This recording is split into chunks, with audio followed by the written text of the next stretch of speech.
Hello, everyone, and welcome to another edition of Tone's Market Analysis. I'm assuming this is going out live and it's working. I can't really look at the live chat at the same time. I'm coming to you live from Acapulco, Mexico. I've been here for the Acapulco conference. It's been very, very hectic. Those of you that follow me on YouTube know that I've been involved in several scaling debates involving Roger Ver, and not to mention the conference itself. Right now, I am in the middle of teaching my trading seminar. So there are about 10 live viewers here watching me do this podcast for you. I'm just going to check the live chat real quick to make sure everything works. Someone just like say if the sound, audio, video, if everything's working, I'll double check on the chat. But other than that, we're going to go ahead and kick it off. I'm going to jump right into the markets. I know everyone has a lot of questions with Bitcoin hitting all-time highs. Apparently, Dash is on everyone's radar now, which is ridiculous. I'll probably talk more about that tomorrow in our World Crypto Network end of week podcast. Hopefully everyone can see this live. All right, so here's the S&P 500, and we've been going up, and I haven't really been paying too much attention. I know we had that monster day yesterday on Trump's presentation, and that might have been it, actually. This is one of those things, like markets like to top on major positive news. And you can see on my numerical indicator that we're hit a 9. And this 9, I know it hasn't been very useful lately, but a 9 is an indication of a near-term top. You just need confirmation with a nice low close, and we haven't had that yet. But I have been talking about being very, very bullish on the S&P 500 all of this year, but we are getting a little bit out of hand, so I wouldn't be surprised if the S&P 500 falls down a little bit, maybe back to the 50-day moving average.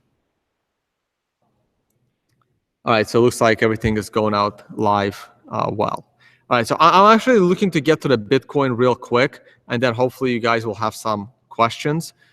And but keep in mind that in order for me to see your questions, the world will see your questions because I'm only working with one monitor and I'm sharing the view of that monitor. Maybe I'll cut the video feed and I'll read over your questions. So just keep in mind that your chat will go out live on video. All right, gold. So here's gold. I have been fairly bearish on gold going into this year, and gold is making a little bit of a push, but look at all this resistance, right? Like I've said in previous videos, gold did a reversal. There really wasn't anything other than a doji candle. But after that, it's been going up, and it hit a bunch of resistance. First, it hit, this is a weekly chart of gold, by the way. So here's the 50-week moving average. Here's the 200-week moving average. We had the cross. This is actually a bullish cross. However, I didn't think it would last very long, and we ran into this Fibonacci line here. We're running into the 50-week moving average here, and if we get above it, we're going to run into this trend line here. So it might be time to throw in a little arrow, and I will leave this here for future weeks. I'll give it a little bit of leeway. I'm going to do one of these. Let's make this arrow a little bit thicker. And that's what I'm looking for. I am looking for gold to start to go back down. And I am looking for new lows in gold. I don't believe that 1044 is going to be the low. I think we are going to 1,000 and probably lower. The only way I would change my mind on that is if gold starts to close below, if gold starts to close above the 1375 high that we had middle of last year. So until gold closes above it, I'm going to remain bearish gold. It's only a matter of timing the bearish trade. Here's oil, and As you know, I've been bullish oil ever since this reverse head and shoulders appeared. And according to the head and shoulders, we should be looking at a rise in oil, matching the difference between the neckline and the top of the head, even though it's upside down, which is about $20, $23. So I have been looking for a rise in oil to at least 65, 70. I am long-term bearish oil, but for now, you're in this period of where that puts you to sleep. It hasn't moved in months. But the 50-week moving average is starting to curl to the upside, which is good. And if it pulls back again to the 50-week moving average and bounces off of it, that is some more strength. You also have a Fibonacci line at 60, which should give it some pause. But I remain bullish oil, even though I took off my bullish position in oil. By the way, I actually set a bearish position in gold, or I was thinking about setting a bearish position in gold. I might do that tomorrow, unless I see the stock market having a big fall, because some people like to run to safety of gold. Like if the stock market isn't crashing and the stock market still continues to go up, this would be a nice gold short for me. So I would go ahead and do that. Here's the euro. I've been very bearish on the euro. I mean, I drew this arrow, must have been weeks ago, and look, it's like my arrow is blocking the candles. I'm just going to leave this arrow and see. It has another week to cover. I'm always bearish the euro. It might be the one asset that I think is grossly overvalued, because I don't think the euro is going to exist in the near future. And you all heard me say that numerous times. On ahead. Here's the British pound, which is also falling because the dollar is going up, the dollar is strengthening. However, I think the British pound is oversold, unlike the euro, because they did a good job getting out of the European Union. And so that would be good. So that brings us to my head and shoulders pattern on the euro versus British pound pair, which I really, really like. I tried taking a short trade a little too early. I got stopped out. I've had this right shoulder drawn before it even happened. And I'm looking for this break of the neckline, and then a collapse in the euro while the British pound remains relatively strong. All right, here comes the big one. Let me just double check, make sure everything's working. Okay, cool. So here's gold. Here's Bitcoin. And I've been bullish Bitcoin for a while now. People were making fun of me that I was always bearish, short-term bearish Bitcoin. But those that have been watching this blog know that I've been very bullish Bitcoin for months now, expecting it to just go higher, higher, and higher. My article that I was quoted on January 3rd, I said gold would hit 2,000 by August. I have no reason to doubt that, even today. And we just made a new all-time high. Gold is now trading above the price of gold, I believe. Yep. It has not. Let me close some of these. Don't need those. Just taking up bandwidth. I haven't seen any of the articles. I haven't been paying attention to any of the news. I've been just dealing with here at the conference on the scaling debate, and I haven't been paying attention. But I mean, it's good. It's going up. It's actually lifting all boats of all of crypto, which is fine. I'm still Bitcoin, and I don't have any other altcoins, and I can talk about that later. So on the weekly chart, we're in uncharted territory. My last batch of resistance has been cleared.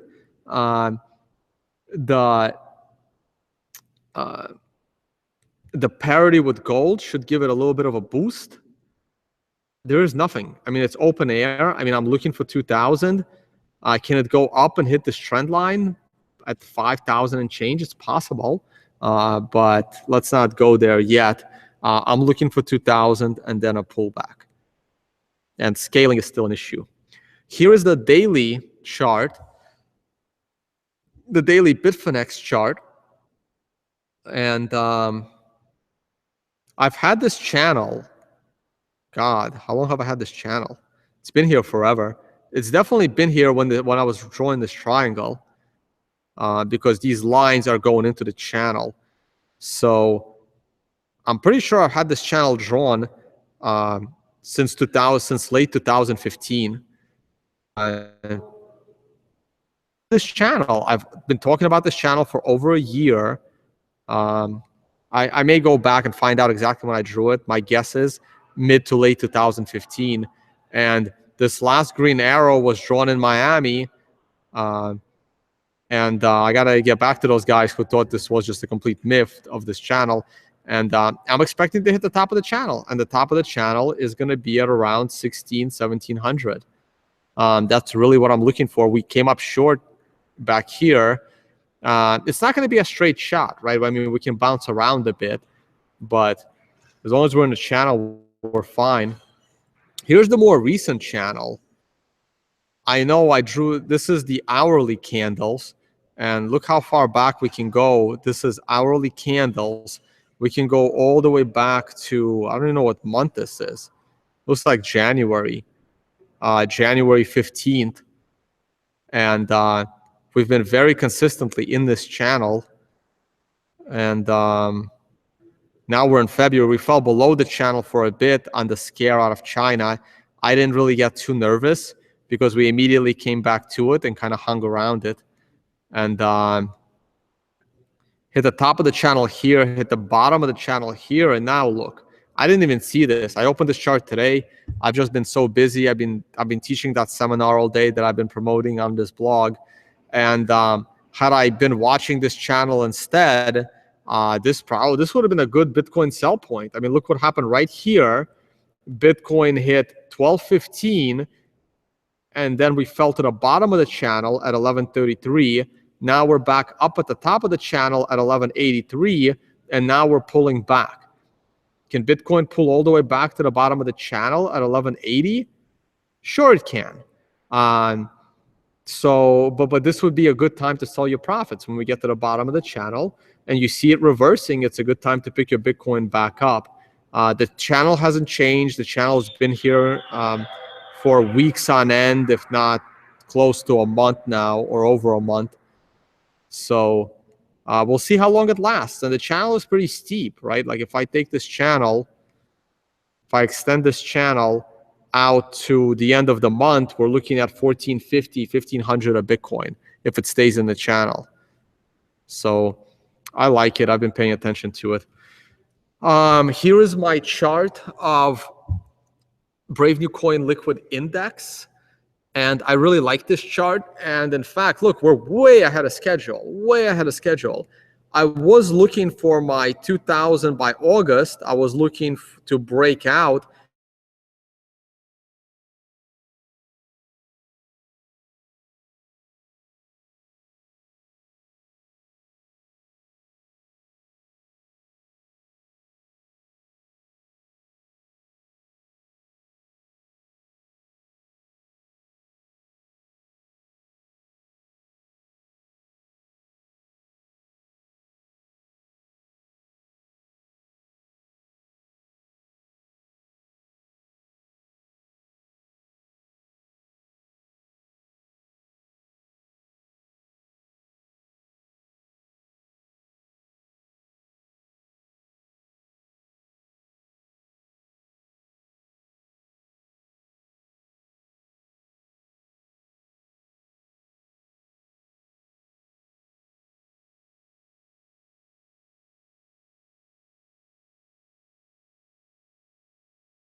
Now we've broken this prior high, and we're going to pull back to it, right? It's only a matter of when. My guess is the ETF is going to be, the ETF news is going to be insanely disappointing. If the Bitcoin price is trading at around 1350 next week, maybe even 1400, the SEC is most likely going to say we need more time, and they should. That's my highest probability, is that they will say they need more time. My second highest probability is they will say the Bitcoin ETF is not going to happen anytime soon. There is a minor chance that the SEC is a lot dumber than I think they are, or they are really trying to create a conspiracy to create an ETF so that they can control the Bitcoin price. That would be a reason why they would approve it. If the SEC actually cares about investors and cares about people, the last thing they should be doing is approving the Bitcoin ETF. And I have hours of content as to why. I'm sure we're going to beat this horse some more on our World Crypto Network analysis show.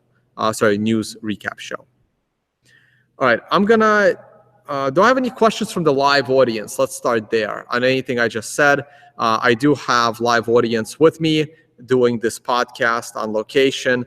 So anyone who wants to, it is, no, let me do this. Change the setting on my microphone here. Okay, any audience members that would like to ask a question before I go to the live viewers? No, we're good. All right, I'm gonna jump to the live viewers. I'm actually gonna, I guess I shouldn't display the chat window to the world like I've already done twice on this podcast.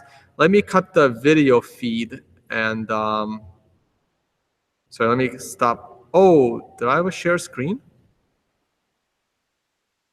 Was I screen sharing? Uh-oh.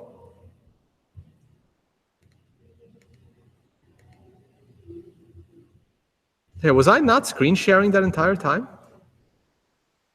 Any live audience? Was I even on? Oh, the feed crashed. When did the feed crash? What was I talking about when the feed crashed?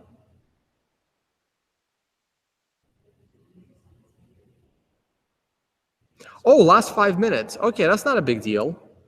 All right, let me.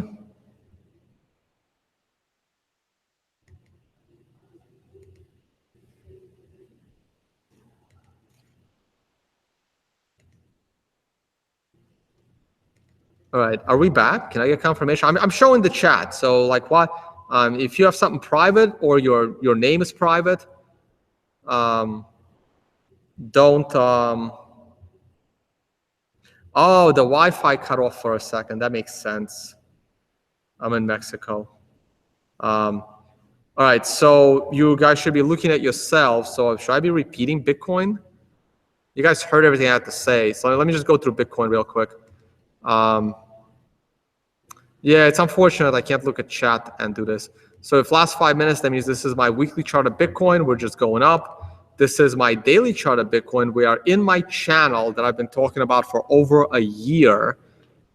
And once we hit the top of the channel, it'll probably be my $2,000 target.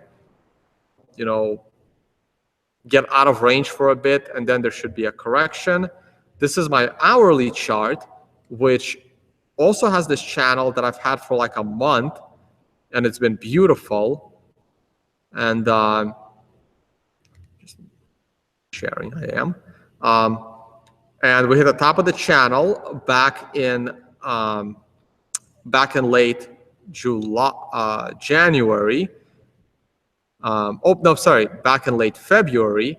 We came down a bit. Now we're back at the top of the channel, so it's a decent time to see, or some people took their profits. I'm sure others are watching this channel. It's not just me. I mean, it's kind of obvious.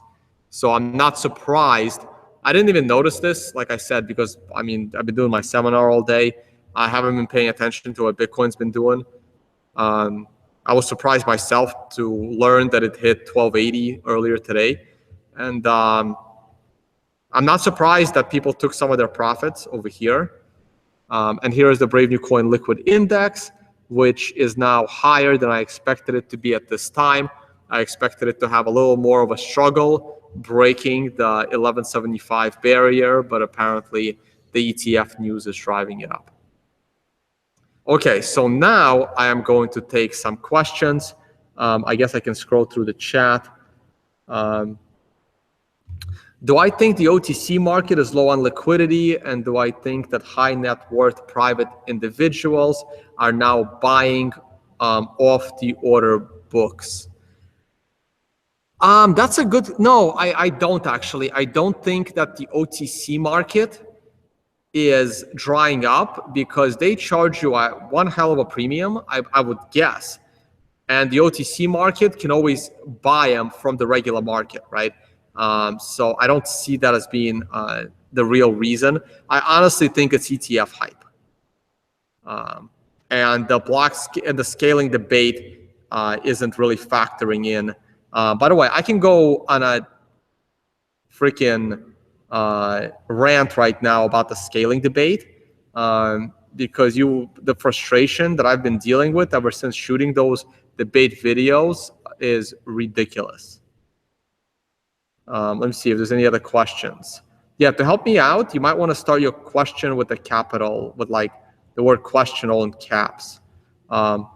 What's your prediction for Bitcoin price 2020 to 2024? I mean, I would like to see Bitcoin at 10,000 by 2020. I don't really know what the 24 will be. I think that's a reasonable target by 2020, only because it's going to be another halving, and Bitcoin will have to be at least $5,000 by then in order for mining to be profitable. So you're already dealing with a $5,000 floor.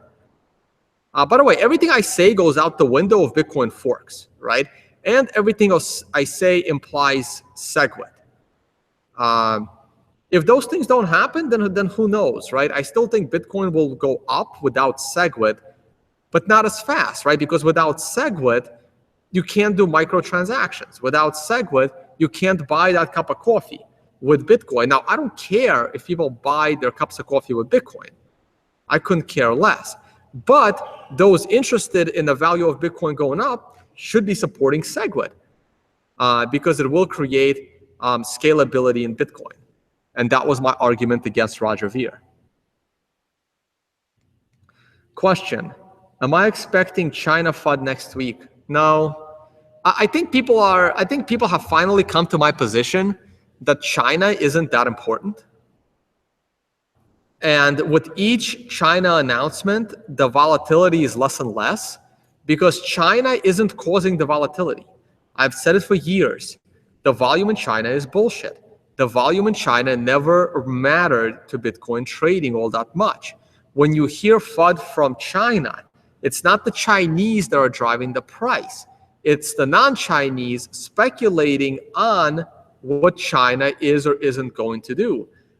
And if China continues to constantly make announcements, those announcements are going to be less and less relevant to the speculators of Bitcoin, most of whom are using US dollars. Therefore, with each China FUD, I think it will be less important.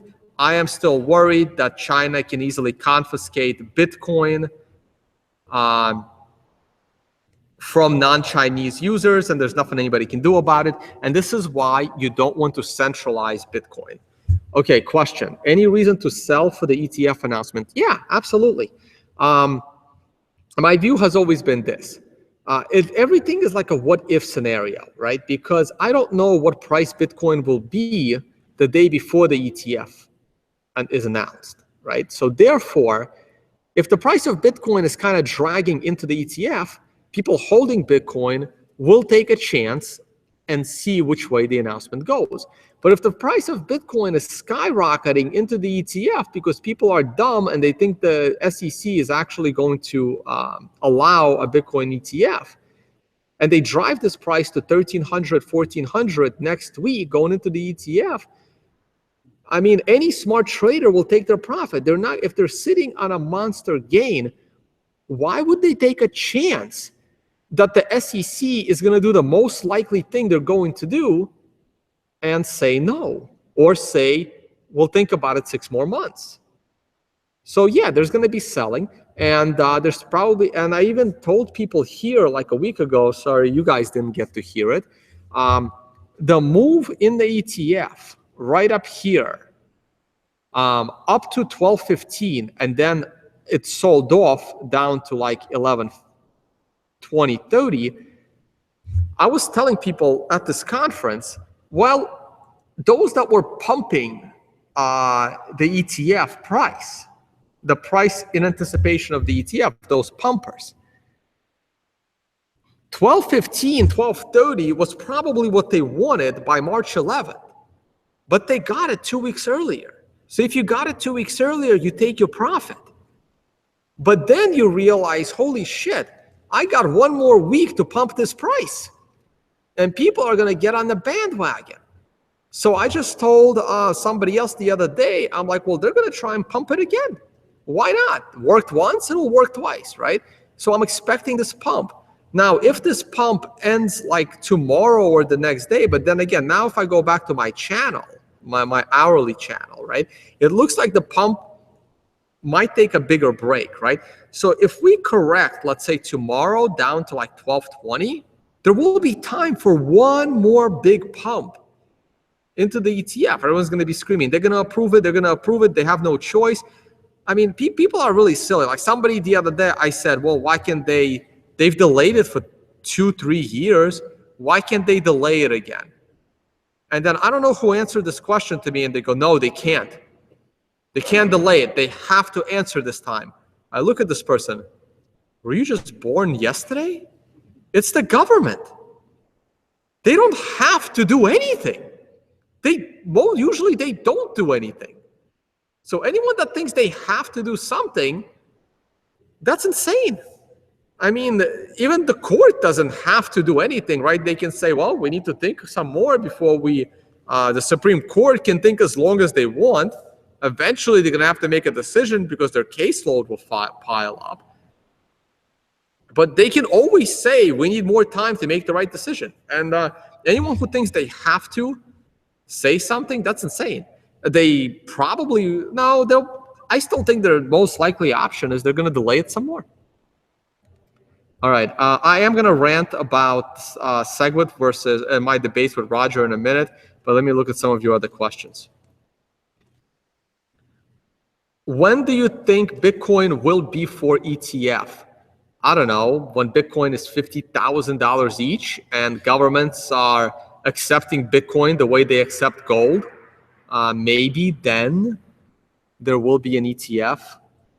I personally don't think Bitcoin is ready for an ETF until the price of 1 Bitcoin is about $50,000. I want to say $100,000, but I don't want to get too optimistic.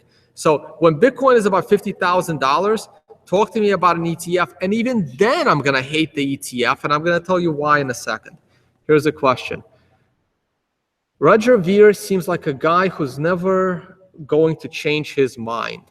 Looks like complete stalemate to me between BU and core. So what do you think happens? Well, it's a stalemate of opinions of people that really should have no opinion.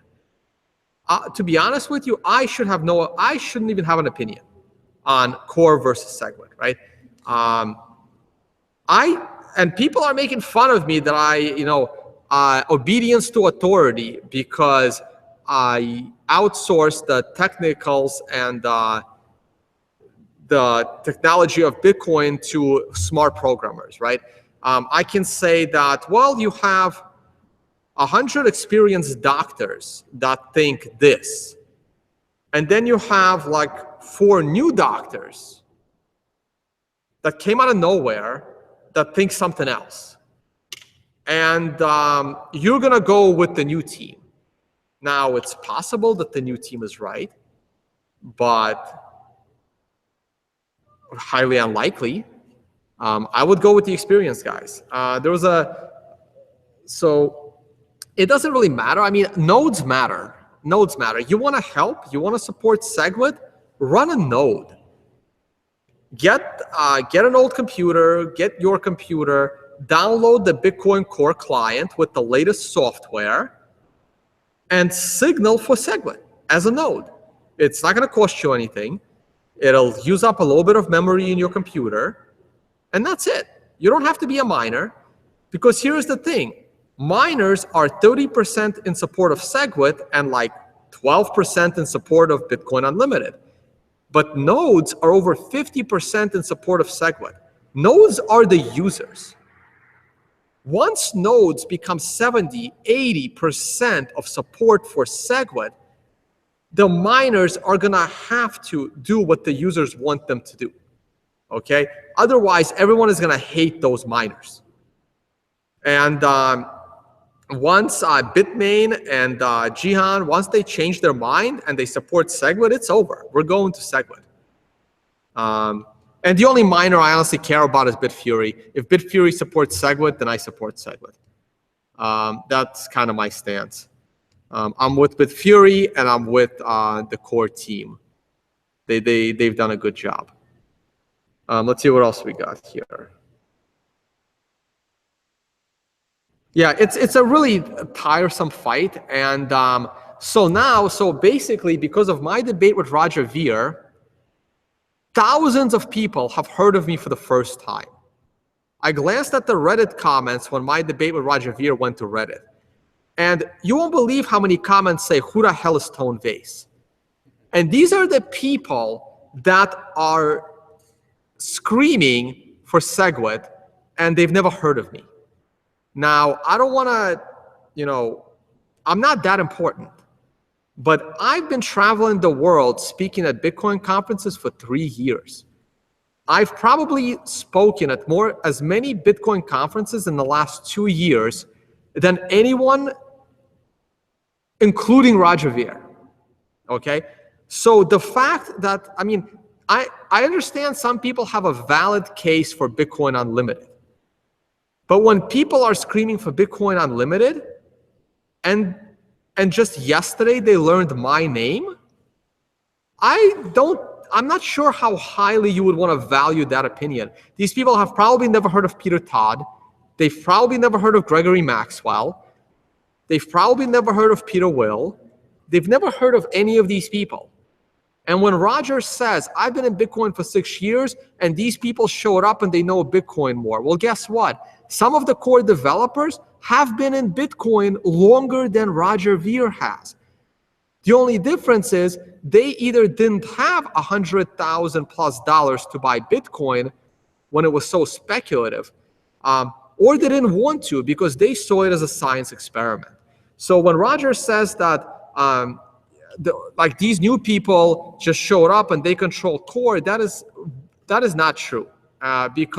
And I recently just learned this. I didn't even know how long some of those people were in Bitcoin. I know they've been in it longer than me, but I recently found out that they've been in it longer than even Roger was. And they're actually programming for Bitcoin. Okay, that's one thing. Here's the other thing that somewhat bothered me, right? So a lot of these new people are learning about me for the first time, and all they see is this guy's an ex-banker, and everyone thinks that bankers are funding core, and this is FUD. This is complete garbage, okay? This is politics. This is how politics works, right? So BU propaganda machine has gotten unsophisticated users of Bitcoin convinced that the bankers are taking over Bitcoin and they're funding core, and core is working for the bankers. Meanwhile, these same people want a Bitcoin ETF to put the Bitcoin under the control of regulated entities controlled by the bankers to control the Bitcoin price. That is their position. They're screaming that the programmers are for the banks, but yeah, do the ETF. Put 10, 20, 30% of all Bitcoins under the control of the government, where the government can come and take it, where bankers can now, when Wall Street can now trade it legally with government permission and potentially government money to skew the price. That's what they want. But instead, that's a good thing for them. But what's bad for them, they're being funded. Like, take a look at those developers. They care. Some of those developers program your privacy. They care about privacy. I'm scared for those developers because they care about privacy too much from the government coming down on them. So everything is backwards. It's like 1984. So there goes my biggest rant, where that really frustrated me.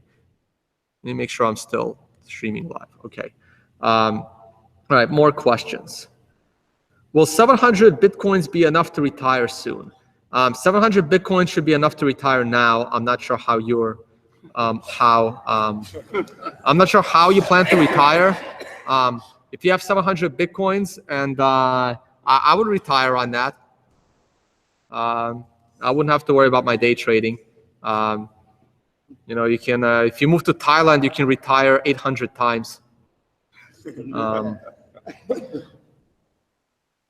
When will Dow Jones and the S&P 500 take profit? Look, I'm very bullish the Dow Jones and the S&P 500. I'll probably talk about the chart that I made for the Acapulco conference, where I stood on stage and most people have been told that the stock market is going to have a 1929 crash, and I stood there and said there is a higher chance that the Dow Jones would go to 75,000 before it has any kind of crash. So you can take your profits anytime you want, but I'm personally bullish S&P 500. Here's a question. Did you know Roger Ver started Coinocracy, a biased blockchain voting mechanism owned by his website? And the weight of how many Bitcoins you have determines the weight of the vote. I did not know this, and I think it's absolutely terrible. It's bad. Like it's just bad across the board. Yeah, it's irrelevant to me. That came up in the debate when Roger said like 100,000 Bitcoin voted for Bitcoin Unlimited. I told Roger, that's irrelevant.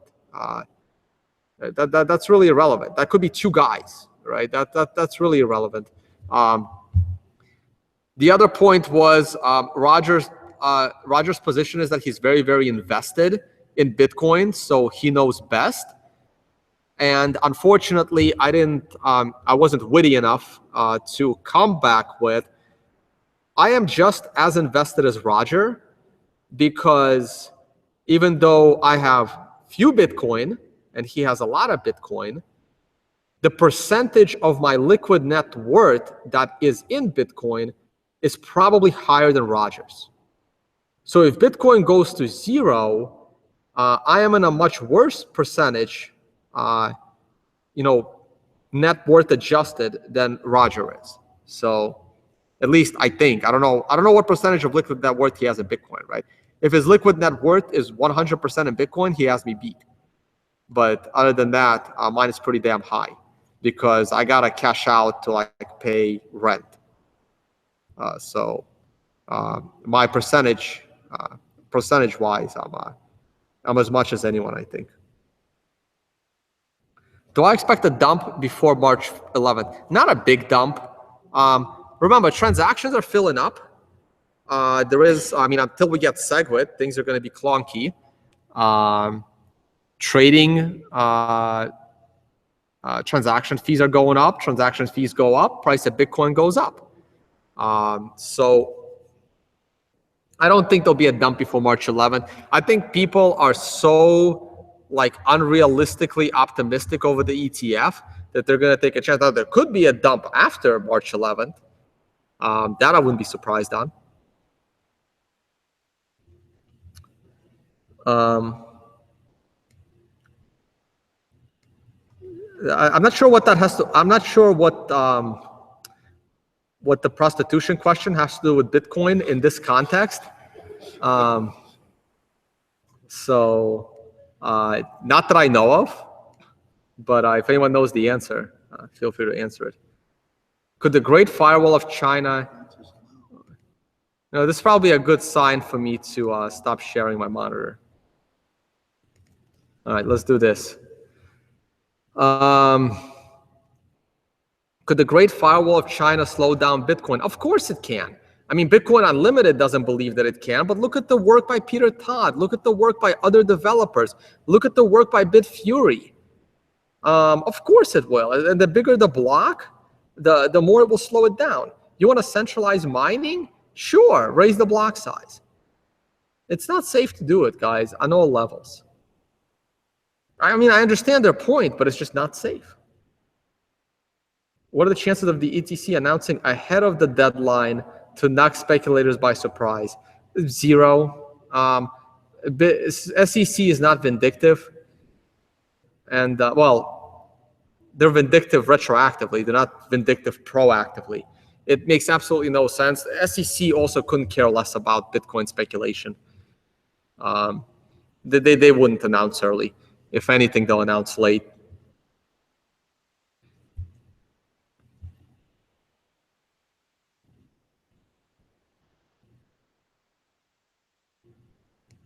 I think I already answered the 2020 question. Post ETF, what's the next big influence of Bitcoin value? SegWit. Absolutely SegWit. And it doesn't even have to be SegWit passing, right? Remember, it's speculation. The moment you get a feel, I mean, Bitcoin Unlimited is not going in. I mean, that's all Bitcoin Unlimited can do is just stop SegWit.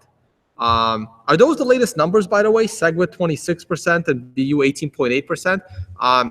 Last time I looked a few days ago, it was like 14, 15 versus 30%. So the numbers fluctuate. It's SegWit, right? Like the moment SegWit is pushing 50%, the price that will be the catalyst, because people would assume that it's going to pass at some point in the future. They could be wrong, but the speculators will not wait. Speculators don't wait. You wait too long, you miss the move. So speculators, just like in the halving, price started going up because of the halving like 6 months earlier. And the price had already done all that it could do like 3 weeks before the halving. That's why the price had started to fall before the halving, which, by the way, I explained 6 to 9 months earlier, going back as far as like December. Like 6 months before the halving, I explained that the price would pump in anticipation of the halving, not the halving itself. So the price will pump big time in anticipation of SegWit, but BU has, poisoned the waters that people are going to hate it. There's no good way out of this. No matter what, not no matter what, like it's either SegWit or nothing. So if SegWit doesn't, even if SegWit passes, I mean, people are going to hate each other forever, right? I mean, like 20, 30% of the people that obviously never heard of me and just think I'm an evil banker here to corrupt Bitcoin. I mean, you should look some of the comments, right? Like people assumed from my past employment, though I did promise on stage and on video that if Bitcoin Unlimited becomes a dominant fork, I'll probably go back to working at Wall Street, and I'll consider that a more honest living than what I've seen in the crypto space. It really wasn't that bad there, considering what I've noticed around here. I mean, look at Dash, right? I mean, everyone knows that it's obvious that Dash is an outright scam, and it hit $55 today. So it's, yeah, it's bad. I mean, man, if you guys think Wall Street is bad, really, open up the hood of crypto space. Holy shit. It's worse. It's a lot worse. So, yeah.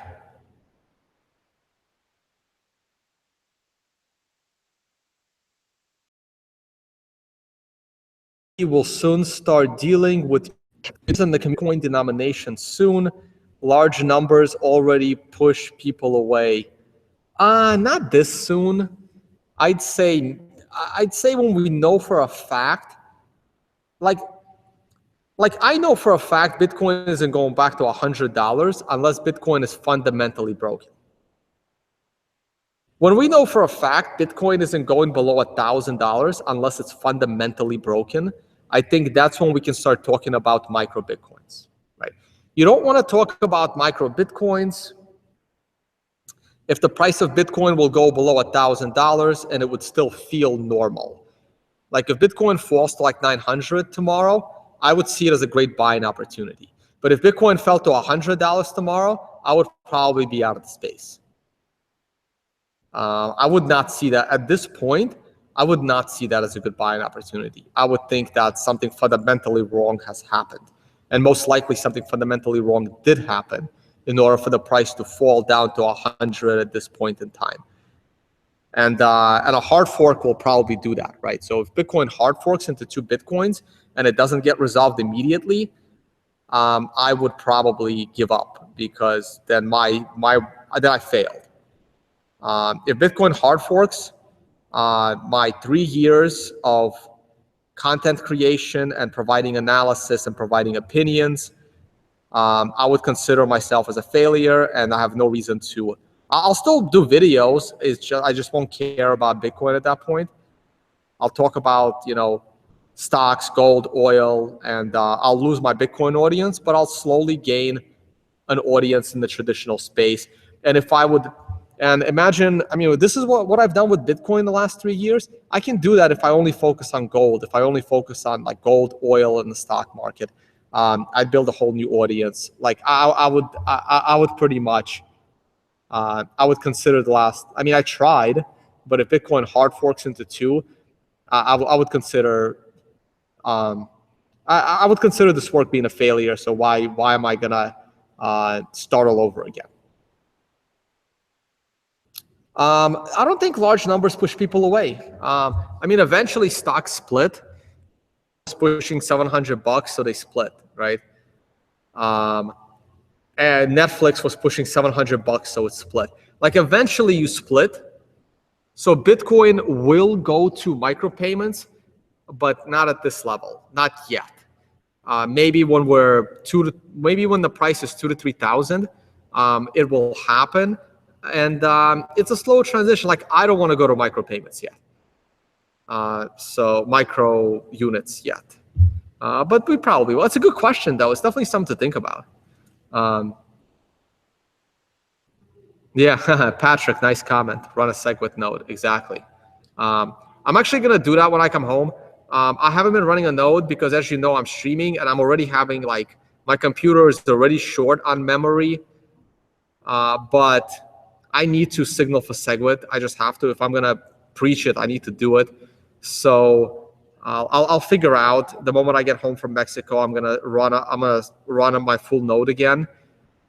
But once I get my new laptop, once Microsoft gets their shit together and releases the Surface 5, I should be able to run a full node on that laptop and still do everything. But we'll see.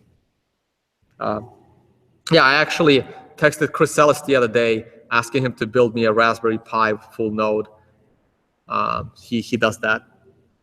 Not too expensively. If Litecoin implements SegWit successfully, would it boost support for Bitcoin? Absolutely. In fact, the core team is very optimistic to see SegWit on Litecoin. The crazy thing is, Litecoin doesn't need SegWit to fix Litecoin's problems, because Litecoin doesn't have the kind of problems that Bitcoin has. Litecoin is adopting SegWit so they can adopt Lightning networks, because Lightning networks is something they want to test also. And so here's what you need to watch out for.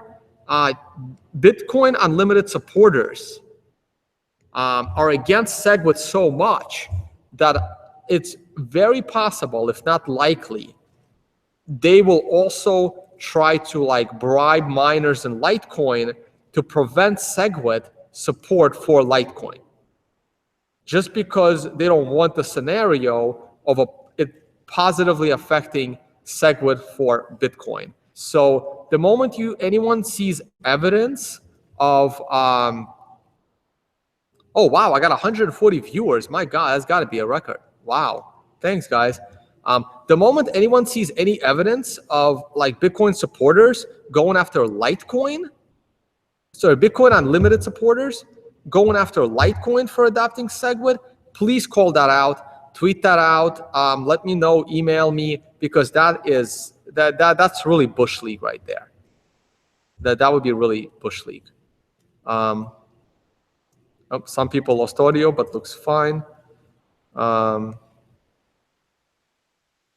the BU camp do the same and install many nodes? This is funny. This is actually really funny, right? So the BU camp can do the same and install nodes, but it would be so freaking outdated because Bitcoin Unlimited runs on Bitcoin Client 12.1, but Bitcoin Core just released Bitcoin Client 14.0. So Bitcoin Unlimited software is running on like 4 versions behind of the latest Bitcoin software that's currently running. And this is another problem that we try to explain during the debates, in that like they're so far behind on all these other issues because they have like 4 or 5 developers versus 100 developers. So they can't nearly get as much done. And yeah, if you want to run outdated, if they want to run outdated software, they can. But that's the thing. It's expensive. Fighting SegWit is expensive. They're going to run out of money. So we'll see what happens.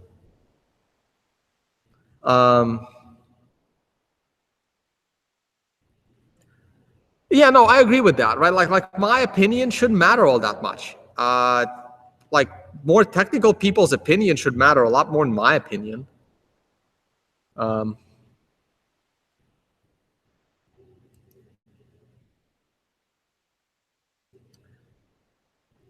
Is Lightning Network going to be decentralized? Well, sure. Anyone can open a Lightning channel, right? So let's say Amazon decides to accept Bitcoin. Amazon would open their Lightning channel, and they would be able to push and pull payments because they trust you. Now, you will be able to see all of this, and then others should be able to create anonymous Lightning channels, right? You have trusted nodes on those channels, and there gives you a lot of privacy and a lot of fungibility. Not to mention they're working on I don't really know the names of the new projects like CoinJoin and more of basically coin mixers built in. And I don't really, again, right, I don't know the technicals of the Lightning channel. I really need to brush up on that, but just not enough time in a day. But I don't see why your Lightning channel can't embed full fungibility with like coin mixing to have a complete privacy inside the Lightning channel. I don't see why that can't happen technologically. Look, we need SegWit to have Lightning because malleability needs to be fixed before we can go to Lightning channels. And remember, you don't have to use a Lightning channel. You can always do your transaction on chain. You'll have to pay a slightly higher fee, but you can do it. No one's stopping you. So when Roger Ver was complaining that his transaction didn't go through because it had an unspent transaction in it, and that transaction was unspent because of full blocks, that's not true. I didn't interrupt him to say it, but I've recently been informed that transaction was unconfirmed because of transaction malleability problems, which SegWit fixes. And you need to fix transaction malleability before you can go to Lightning Network. Oh God, that's a long question. Do you agree with Vinny Linkham? Honestly, guys, I don't really like follow Vinny Linkham all that much. Do you agree with Vinny Linkham's Twitter statement? Phase 1 of Bitcoin, 2008, 2016, creating a digital commodity. Phase 2 equals proving it as a store of value. Phase 3 equals adopting it as a currency. I guess. I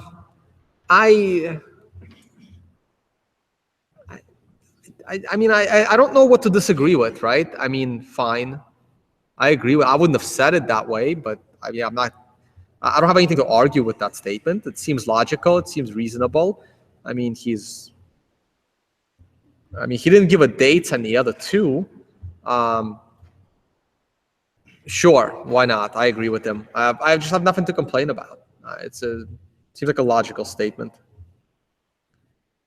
Can you name the major players who support Bitcoin Unlimited? Well, all the players that brought you Bitcoin XT, then all the players that brought you Bitcoin Classic, and you have Roger Ver, and in my opinion, it's most of Bitcoin Unlimited supporters are those that are somehow dependent on Roger Ver, like blockchain.info, which is the company that Roger Ver is funding. And I'm not surprised why many people at that company support Bitcoin Unlimited. I'm also not surprised because I have not used that wallet since 2010, when that wallet failed me on numerous occasions.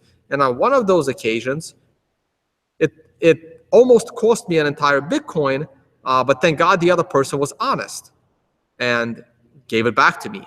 But it was completely the fault of their wallet that happened, not my fault. I know how to use a wallet. It was, I'm not going to get into the details, but so I have been considering blockchain.info wallet a terrible wallet since that day. And it's the most popular wallet because they have the most advertising. They're the most funded wallet. And Roger Ver is one of those, is funding that wallet. So I'm not surprised that a lot of the people associated with blockchain.info are in support of Bitcoin Unlimited. Now, look, there are some good reasons to push Bitcoin Unlimited. I just don't think it's the right way to go. I don't think their developer team is any good. The Bitcoin Core did consider hard forking, and they determined that it wasn't safe. And some people just didn't like that decision. And also, like, look, here's the thing, right? I'm not saying I'm the most popular guy in the space, but I've been writing since the early days of Cointelegraph. I've written for multiple organizations. I've spoken at probably 100 events by now. And if you're supporting Bitcoin Unlimited and you've never heard of me, I don't know. I mean, ask those people if they've ever heard of Peter Todd. If they've never heard of Peter Todd and they're in support of Bitcoin Unlimited, I mean, how much stock do you put into that opinion? People are just convinced that Bitcoin Core, 100 developers, most of whom hate government and hate Wall Street, are somehow funded by Wall Street to do Wall Street's bidding. Like, that's what these people think. That's who supports Bitcoin Unlimited. It's really bad, guys. I don't think anything of Kim.com's project.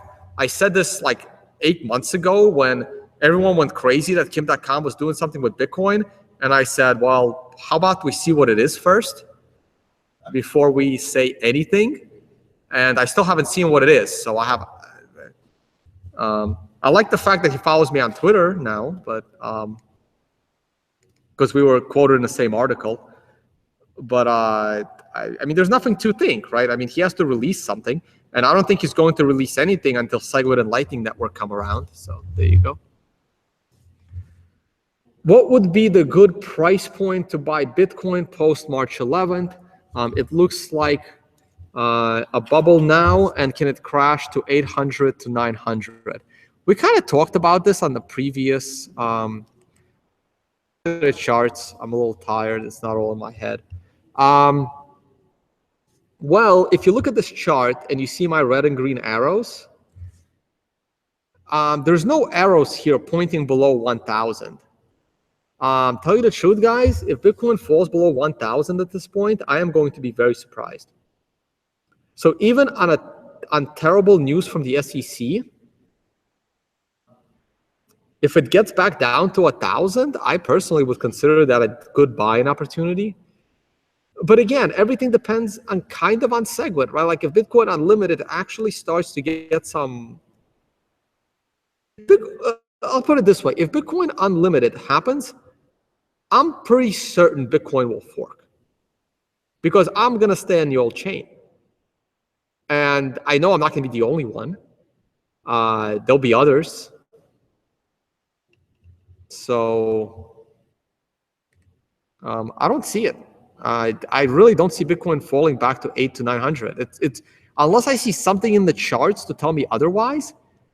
I really don't. I mean, fundamentally either, right? Like even if no scaling adoption happens, it status quo can still take us to $10,000 a Bitcoin, and no one will ever be able to use it at Starbucks. But it doesn't matter, right? I mean, Bitcoin will still be useful, not for Starbucks, but Be very useful.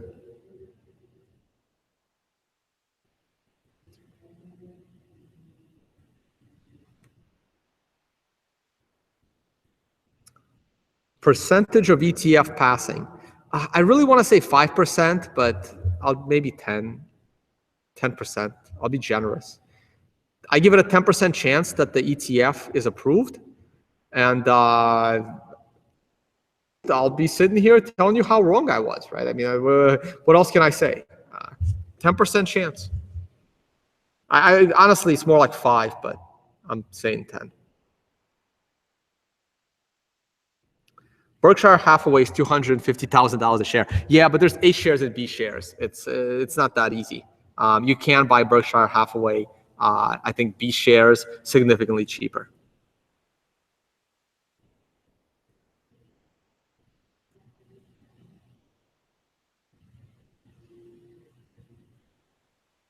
Guys, I don't care about trading Bitcoin, right? That's not. I mean, I trade. I don't care about value. Well, I'm a stock trader, options trader technically, but I trade the stock market. I don't care about value. I will trade Apple stock. I'll trade whatever, Nvidia. I'll trade Disney. I'll trade there's no morals there, right? Like I'll trade Monsanto for all I care, right? Like company I honestly hate. I don't care. It's all about money. I trade stocks to make more money. I don't trade Bitcoin. I value Bitcoin. Bitcoin's important to me. So Bitcoin splitting in half and it becoming more valuable, that like when you combine the two together, it's more valuable. No, that I'm out. That's not why I joined. I didn't join to make money from Bitcoin. I joined the community to try and have Bitcoin, do good things for the world. So if Bitcoin splits in half and there's 2 Bitcoins and they give me more value, that's not important to me. I would consider liquidating all my Bitcoin and focusing on stock trading. There's other ways to make money than speculating on Bitcoin. At least for me. I mean, I don't trade Bitcoin. I trade fiat, and I don't mind making more fiat. I'm not scared of a dollar collapse. The dollar gets me pretty far. God, like the questions aren't stopping. I don't know how long I can make this video. It's already been going on for an hour. Let me just see if there's any Craig. No, I don't care about Craig Wright. Craig Wright is just take a look at our other videos about Craig Wright. I don't think he's Satoshi. Do I think Satoshi was a group of people? Very, very possible. If let's say Satoshi was a group of people and there was like 5 people and one of those 5 was the least relevant person of the 5, that person might have been Craig Wright. I mean, that's as much credit as I can give him. I mean, if you've been there from like the second week of Bitcoin, you got to have some knowledge to at least trick people. You're the Satoshi. So, I mean, he was involved somehow, but I highly doubt he was the most integral part of Bitcoin. Yeah, I don't really want to buy a laptop for $250 just to run a node. I'd like to put my $250 to slightly better use than running a node, even though I know running a node is important. But I don't know. We'll see. Like the moment I get home, I will have a node running. I just haven't figured out how. Well, I know how to run a node. I just haven't figured out. Can you share that with us so we can all get nodes? Oh no! It's easy. You just have to download the Bitcoin QT wallet, like the Bitcoin wallet that is made by Bitcoin Core developers. It's not user friendly. It's not robust. It takes 3 days. It'll take 3 to 4 days to sync with the network. It'll constantly sync if you keep it running. So all you got to do is download the latest Bitcoin QT wallet and you got a node. Just download the latest one, 14.0. I think that just got released, or update to 14.0 once it gets released. At what price point do you think is a strong resistance for Bitcoin price after the ETF rejected news? Well, no, there's no resistance, right? I mean, if the ETF got rejected and the price falls, your resistance point becomes the previous high. If it's 1285 that we saw this morning, that becomes resistance, and once we break that, it's off we go to new highs pretty quickly, like new all-time highs, like daily.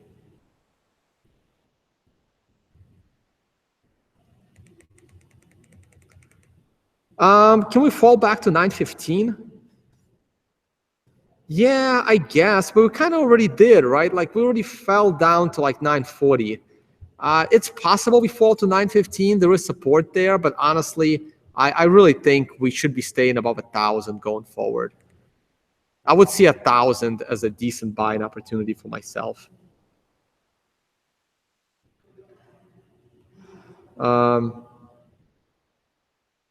Okay, I'm looking at repeat questions here. I'm assuming people are asking me to follow Vinny. I mean, I do follow Vinny. I just don't have the time to read all of the tweets, right? Like, I follow a lot of people, but I almost never have time to read anybody's tweets. Roger Ver is dumping Dash. I'm pretty sure. I mean, Roger Ver put up a slide of the altcoins he diversified into, and they were all Anon coins. Look at my Twitter. I know, speaking of a guy who doesn't follow other people on Twitter.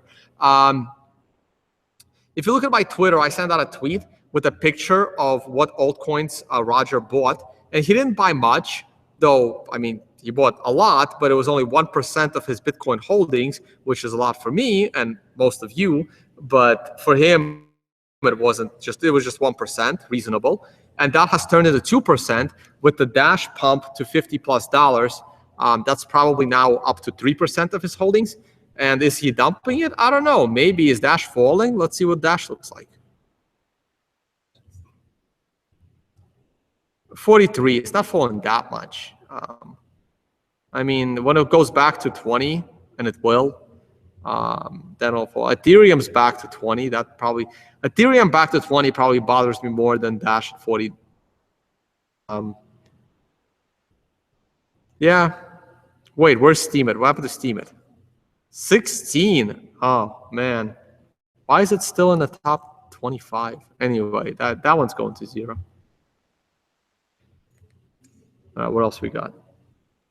Oh wait, I wasn't even sharing screen when I was showing. Let me do that. Am I sharing screen? Oh, I've been sharing screen. Oh man. Okay, well, your questions are on live air again. Let me stop sharing screen. Can the news be leaked to investors? We may see real movement next week. Yes, it can. And this is going to be a real problem for the SEC. And I mean a real problem for the SEC, right?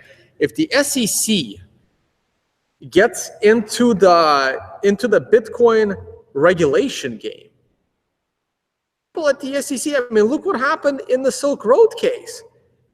3 federal agents are potentially going to prison for using Bitcoin and like stealing Bitcoin, right?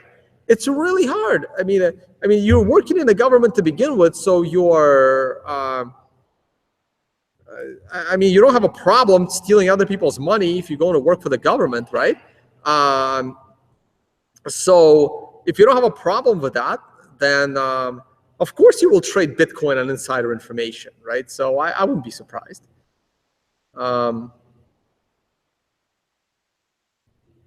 Oh yeah. It's very, very possible that the big Bitcoin players now, like the hedge funds that hold Bitcoin, that have like a direct line to the SEC, damn right, they will probably know what the SEC is thinking ahead of time. I wouldn't be surprised. Airbits. That's not really a question. I don't know what FTW means. For the what? Airbits for the win. See, that's interesting. I mean, I really like Airbits, but yeah, but I do like Airbits, but they're fairly agnostic on SegWit versus BU, and the way I see it. It's still my favorite wallet, but they're a wallet, right? They have their own views. Bitcoin Unlimited might make more sense, logically speaking, for their purposes, right? They're a wallet. They would rather have less issues now and not. I mean, they don't want to deal with full blocks either, right? So yeah, I mean, I can see from a wallet standpoint, we need a stopgap. We should do something, but I'm hoping that they would be slightly bigger SegWit supporters, but I understand. At least they've, understand the issues, right? At least they've looked at it.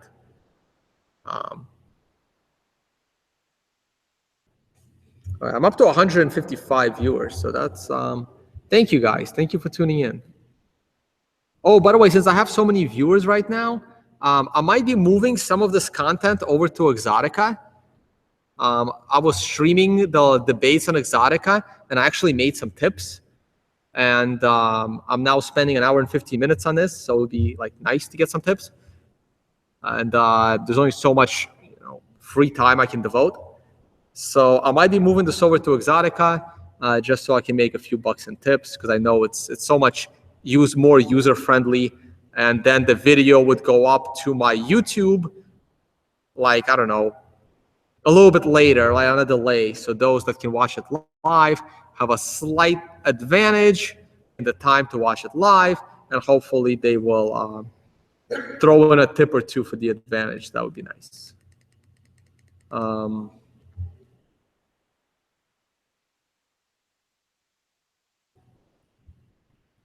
Do you think Core could do better PR marketing to promote their ideas? Of course they can.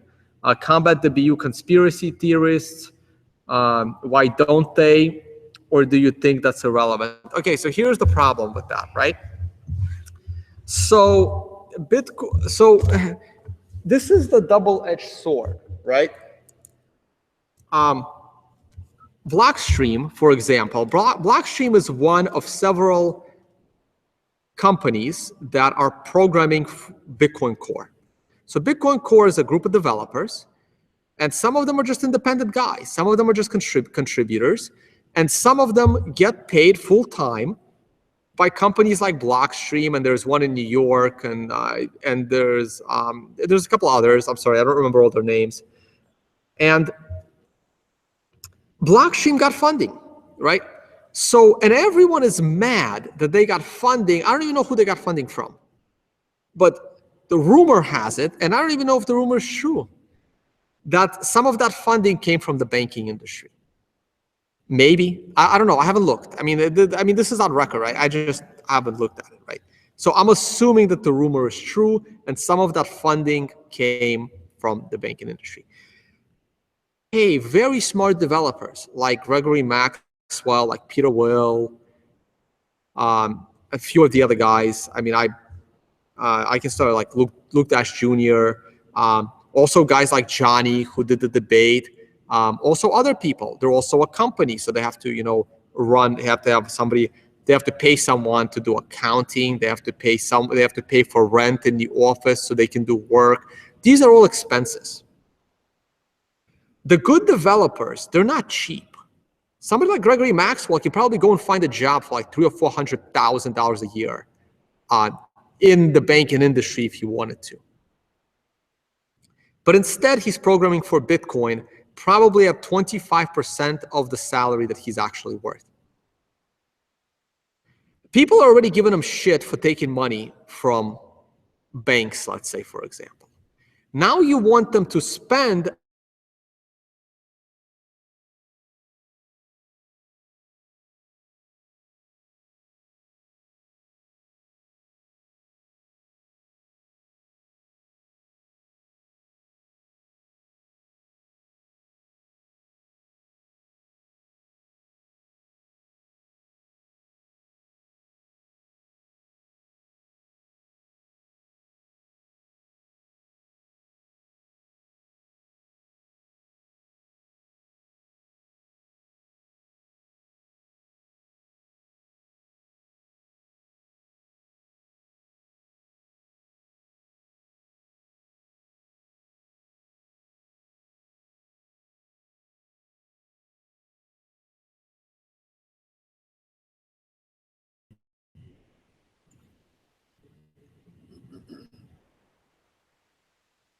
normally this long.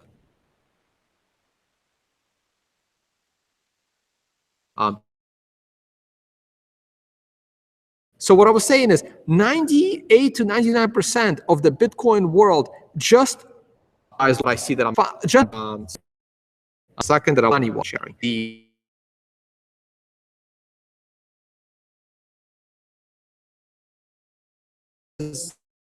I gave up my job.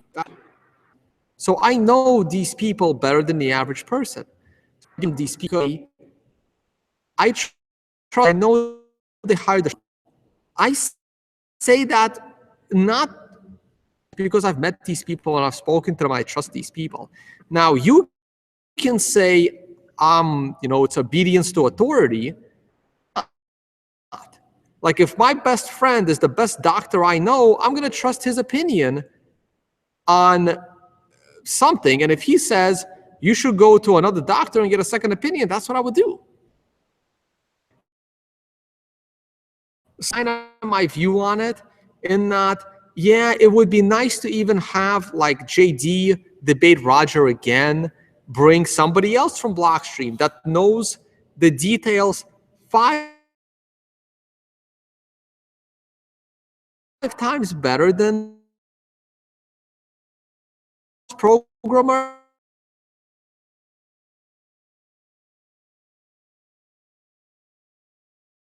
Programming. Programmer in the developer spent so much time on Reddit.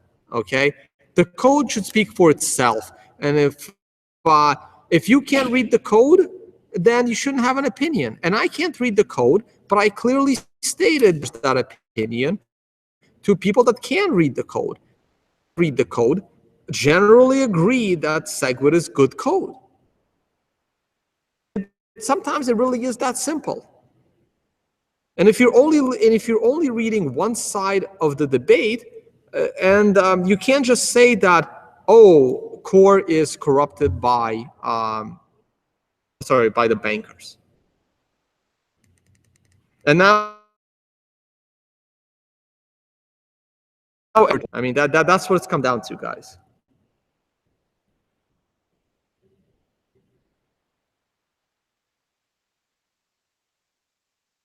Why don't people buy Bitcoin with coffee with gold? Because it's stupid. That's why they don't buy it with gold. I'm not sure it's a good idea to buy your coffee with Bitcoin. Else, right?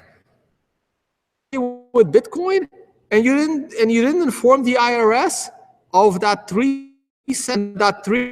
of Bitcoin. You're breaking federal law. You can go to prison. I don't think it's a good idea to buy your coffee with Starbucks until you're fully compliant with the IRS. Never buy coffee with Starbucks. Even if I was compliant, how the hell do I even know if I'm compliant with the IRS? Look, Bitcoin is so far away from mainstream adoption, it's insane. For starters, the IRS need to change their laws. If you want to, I'm sure in Hong Kong it's not a problem, but in the US it's a problem.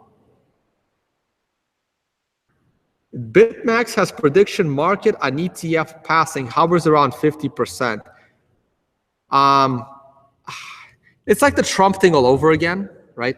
So Trump winning had like 7-1 odds that Trump was going to lose. And I said on this podcast, holy shit, that is insane. I think Trump more than a 50% chance to win. And I kept saying that I kind of somewhat expected Trump to win. I feel the opposite way. You know what? I would take that bet if I didn't have to give up Bitcoin to do it, right? So if somebody wants me to bet fiat, I'll do it. Like I'll bet a gold coin that the ETF will.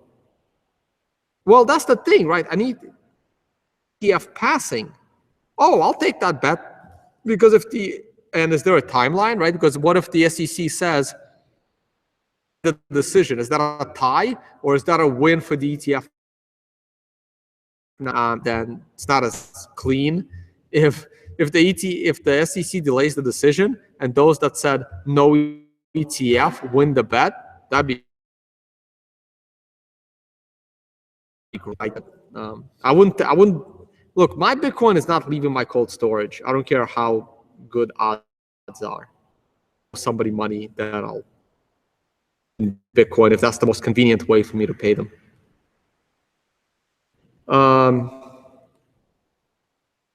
Yeah, Acapulco internet connection, I know. It's crazy. Am I at the end? Okay, come on, guys, take it easy on the questions. I'm almost done, I think. Bitcoin will be 2,500 by end of 2017. It's possible. My prediction is 2,000, 1,500 at the end of 2017. Oh, on Exotica, there's not that many channels. You can scroll and find me. I'm Tone-Based Economics, but I might change that. It was just that I put together. I was thinking of making a Tone-Based God of Bitcoin so that everybody has to click that.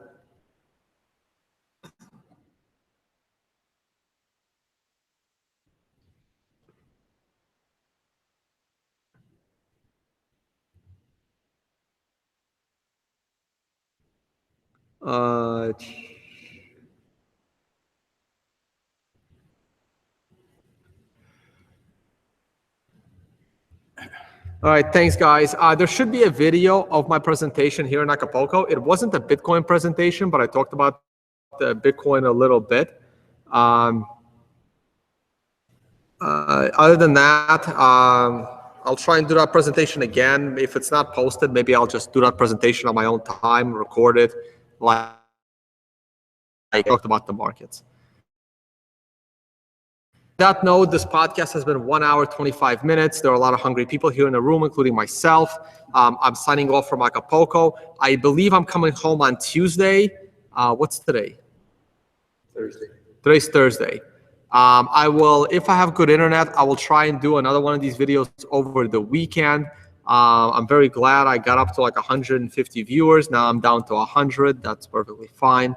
Thank you for tuning in this weekend. If not, there will definitely be one on Wednesday when I am in New York. And Acapulco signing off.